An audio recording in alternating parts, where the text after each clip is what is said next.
Police देखिएगा मार मारती, बताओ क्या किए थे, बताओ क्या किए थे, सीधे बोलते ना हाँ सर तुरंत है। थाने में अगर पुलिस पीटे आपको ना, सीधे कह दिया हाँ साहब ऐसे गलती हो गया। कोर्ट में वो चीजें लीगल नहीं होंगी। बात ये आती है कि जब आप पुलिस के सामने दिए गए गवाही या खुद की गवाही मान ही नहीं हो सकती, आप सेल्फ कन्फेस नहीं कर सकते हैं, तो फिर पुलिस मार के पूछती क्यों है? पुलिस मारती इसलिए है ना कि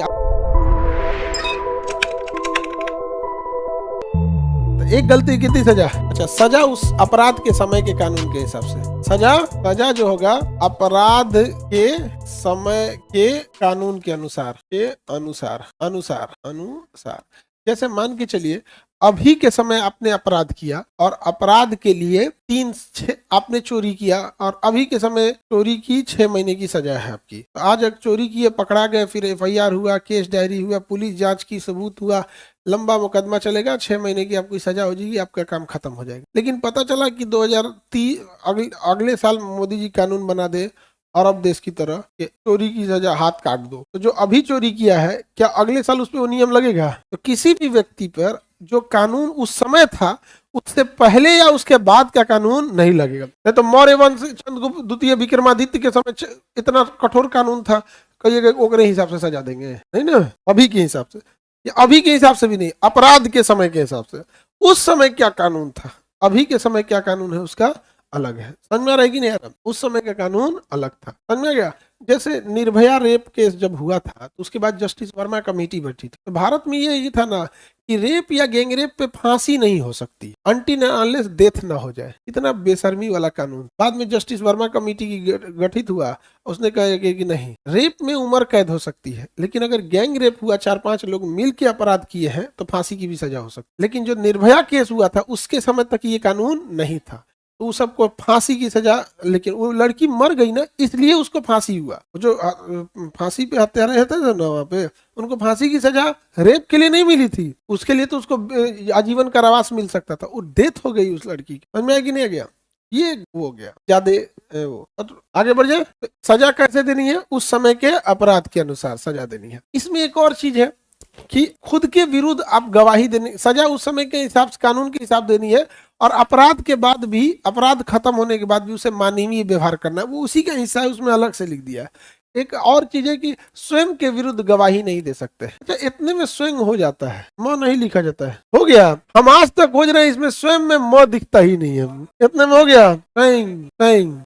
स्वयं के विरुद्ध ऐसे लिखाएगा, यो ध यो, दोनों में से कोई एक लगा दीजिए। स्वयं के विरुद्ध कौन वाला ठीक है जी? स्वयं के विरुद्ध गवाही नहीं दे सकते, आपको अपने खिलाफ गवाही नहीं देना है। इसलिए थाने में अगर पुलिस पीटे आपको ना, सीधे कह दिया हाँ साहब ऐसे गलती हो गया था। समझ में आया कि नहीं आ गया? अगर थाने में अगर आपको क्या करे, पुलिस पीटे, तो किसी को दिक्कत, क्योंकि कोर्ट में वो चीजें लीगल नहीं होंगी। यहाँ पे अपने खिलाफ दिए गए गवाही मान्य नहीं होता। अब पुलिस के सामने बोली गई बात भी मान्य नहीं है। पुलिस देखिएगा मार मारती, बताओ क्या किए थे, बताओ क्या किए थे, सीधे बोलते ना हाँ सर तुरंत है। आप उसके पीटबो कर, बहुत पीटेगा। थाना में जाइए के बाद एकदम शरीफ बन जाइएगा, एकदम शरीफ, हाँ सर गलती हो गया, ज्यादा कहीं ये आपका अधिकार नहीं है, ये नहीं कर सकते, वो नहीं कर सकते, इतना मार मारेगा। उसका कहेगा कि जो किताब में पढ़ लेता नहीं कर सकते, कुछ कर सकते हैं, प्रैक्टिकल वो अलग हो गया। तो अगर आप पुलिस के सामने बोल भी दिए हैं कि हम ही अपराधी हैं, तो क्या कोर्ट मान लेगी? जब जज साहब पूछते तो पुलिस को बाहर कर देते, चलो बाहर जाओ। समझ गया? पूछेंगे कि क्या आपने गुनाह कबूल किया है?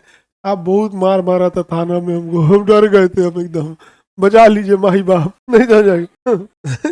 तो फिर अब बात ये आती है कि जब आप पुलिस के सामने दिए गए गवाही या खुद की गवाही मान ही नहीं हो सकती, आप सेल्फ कन्फेस नहीं कर सकते हैं, तो फिर पुलिस मार के पूछती क्यों है? यहाँ समझिए, पुलिस मारती इसलिए है ना कि आप एक बार कबूल करिए कि मर्डर आप किए। जब आप एक बार कबूल कर लेंगे तब पूछा जाएगा अच्छा ये बताओ हथियार कहाँ छुपाया था। वो आपके थ्रू सबूत तक पहुंचना चाहती है, वो ये नहीं जानना चाहती आप गवाही देंगे। आपकी गवाही पे ना आपको सजा होगी, ना फांसी होगी, ना कुछ नहीं। जब तक आपको सबूत नहीं देना पड़ेगा। तो जब मारती है तो तब बता देता है कि बंदूक इनके घर में छुपाए हैं, बंदूक कहाँ से खरीदा था, तो इससे खरीदे थे, सूचना कौन दिया था, तो ये दिया था। तो इसलिए मारती है कि आप लिंक जोड़ दे, और आपको सजा इस आधार पे नहीं होता ही कि आपने बताया क्या था। तब जब लिंक जोड़ देगा तब हो जाएगा कि सबूत ये सबूत है, आप क्रॉस चेक कर लीजिए। फिर मोबाइल लोकेशन, टावर लोकेशन, कहाँ बात किए थे, कहाँ नहीं किए थे, चैट निकाल लिया जाएगा, गूगल सर्च निकाल लिया जाएगा कि मान के चलिए आप किसी को चाकू से मारने गए, तो अब दिखा देंगे चाकू, गूगल पे लोग सर्च करेंगे कहाँ चाकू से मारने पे जल्दी मृत्यु है, समझ आ गया कि नहीं है, निकाल देगा, हाँ सर्च करके निकाल देगा। चाकू सब्जी काटे वाले से तो कोई मरेगा नहीं, आप मोटा मजबूत चाकू चाहिए।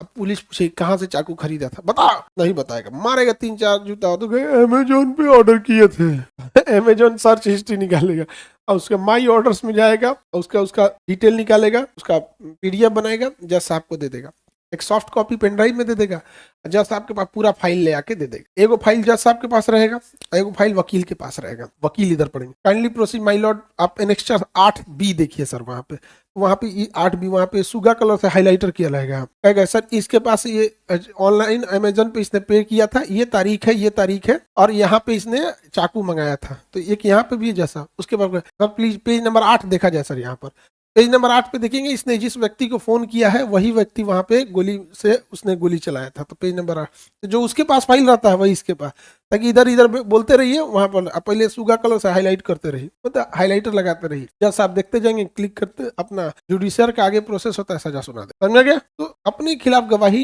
एक तो मान्य नहीं है, पुलिस के सामने गवाही मान्य नहीं है, लेकिन एक बार अगर आप पुलिस के सामने कह देते हैं ना तो पुलिस उस सबूत निकालने लगती है, समझ में आ गया कि नहीं। और जब मारेगी पुलिस ना, बढ़िया बढ़िया आदमी बक देता है, सबसे आराम से बकते हैं ऐसा शराबी, उसको शराब पिला के पूछ लेते हैं, मारने पे तो उसको असर ही नहीं करता है, शराब पिला के क्या कर देंगे सब, बक देंगे सर। तो खुद के विरुद्ध गवाही दे सकते हैं नहीं। सजा पाने वाले व्यक्ति का भी संरक्षण देना है, वो इसी में है, इसमें सजा अपराध के समय के कानून के हिसाब से देना है, और सजा पाए व्यक्ति को भी क्या देना है, संरक्षण। जैसे मान के चलिए 14 साल जेल हो गया, अभी नहीं कि 14 साल तक उसे जानवर की तरह रखो, खाना पीना मत दो, मारो गरियाओ छत पे से फेंक दो, ऐसा नहीं है, समाज से काट दो बस, सजा का मतलब। और यही सबसे बड़ी सजा होती है। इंसान सामाजिक जीव होता है, घर बनाता है, गाड़ी रखता है, बच्चों को पढ़ाता है, अच्छा धूमधाम से पार्टी फंक्शन सब करता है, कपड़े गहना, ये सब किसको दिखाने के लिए, समाज के लिए, किसके लिए, समाज। और जेल में क्या काटता है आपके, सबसे समाज काट देता है, समाज कट गया, आपकी लाइफ कैसी हो गई, जेल। आप पसंद का कुछ खा नहीं सकते, पसंद का कुछ घूम नहीं सकते, आप जो है आज आप समाज छोड़ के आए हैं आप लोग, बट एक नए समाज में प्रवेश किए, आज आपको जो मन करता है आप जाके खा सकते हैं, पैसे रहने चाहिए, वहां ऐसा नहीं है। वहां पे हालांकि लीगली तो नहीं है, इलीगल तो वहां कुछ मिलता है, जेल के अंदर कुछ भी मिलता है, महंगा मिलता है, बस महंगा मिलता है। सबसे ज्यादा ये गुटखा शराब वाले परेशान हो जाते, कि छटपटाने लगता है हम खाएं क्या, क्योंकि इनको नशा होता है। तो आर्टिकल 20 समझ में आ गया, जरूरी है कि नहीं। इस पे राष्ट्रपति, इसमें ऐसा क्या है कि कहा गया है कि राष्ट्रपति भी इस पर रोक नहीं लगा सकते, इसमें तो ऐसा कुछ आपको दिख रहा है, ठीक ही तो चीजें है, एक गलती की एक सजा, इस पे ऐसा क्यों कहा गया कि इस पे एक दिन के लिए भी राष्ट्रपति रोक नहीं लगा सकते। संसद तो रोक लगाएगी तो परमानेंट लगा देगी। देखिए अगर राष्ट्रपति को ये अधिकार दे दिया जाए, राष्ट्रपति इसे सस्पेंड कर सकते हैं। मान के चलिए कोई सस्पेंड हो गया, ये आर्टिकल 20 सस्पेंड हो गया, कोई व्यक्ति पकड़ाया है, और अगर गवर्नमेंट इसका मिसयूज करना चाहिए, कह देगी अच्छा चोरी पे पकड़ाया है, तो उस पर ऊपर चोरी का मुकदमा रख देगा, चोरी साबित करना बड़ा इजी हो जाता है। कह देगा कि गुप्ता काल में चोरी की सजा मौत थी, हम इसको फांसी देते हैं, टांग देगा, इसलिए इसको कभी भी छेड़छाड़ नहीं हो सकता है। समझ में आ गया कि नहीं आ गया। एक गलती की अगर इसको सस्पेंड करने का अधिकार राष्ट्रपति को दे देते तो ज्यादातर नेता क्रिमिनल है, कभी ना कभी जेल में गए, ज्यादातर नेता, और उनकी जीतने की संभावना भी ज्यादा है। अब ऐसे क्या होगा, जो रनिंग गवर्नमेंट है वो राष्ट्रपति से कह के सस्पेंड करा देगी, आर्टिकल 20 सस्पेंड करा देगी। आज जितना नेता चुनाव में घूम रहे हैं ना, उस सबको उठा के फिर जेल में डाल देगी, कहेगा फिर काहे जेल में डाला, हम तो सजा काट लिए हैं, अरे फिर काटो सजा, क्योंकि आर्टिकल 20 सस्पेंडेड है। समझ में गया। देखते हैं जेल से आते हैं तो कैसे चौड़ में घूमता है सर,